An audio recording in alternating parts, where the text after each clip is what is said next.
Прежде всего хотел бы выразить слова соболезнования всем родственникам погибших. Для нас всех эта авиакатастрофа явилась ужасной новостью. Сегодня мы открываем мемориальную плиту в память о погибших пассажирах рейса Баку-Грозный. Символично, что она будет располагаться на территории сквера имени первого президента Республики Азербайджан Гейдара Алиева, который был открыт по поручению главы Чеченской Республики, героя России Рамзана Ахматовича Кадырова еще в 2017 году. В нашей памяти также останется подвиг пилотов и экипажа рейса Баку-Грозный. Их героический поступок позволил спасти жизни 29 человек. Мы разделяем с вами эту боль. Мы должны идти вперед, передавать нашим потомкам славные традиции дружбы народов и братских отношений. Указом главы Чеченской Республики награждены бортпроводники медалью за заслуги перед Чеченской Республикой Асадов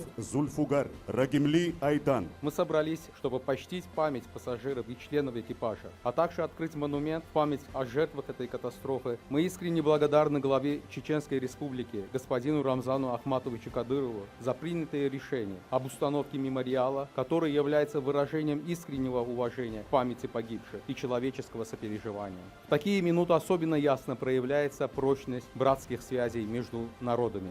Мы искренне благодарны руководству и жителям Чеченской Республики за внимание, проявленное сочувствие, поддержку и уважительное отношение к памяти погибших. Этот жест солидарности наглядно отражает дух добрососедства и взаимного уважения.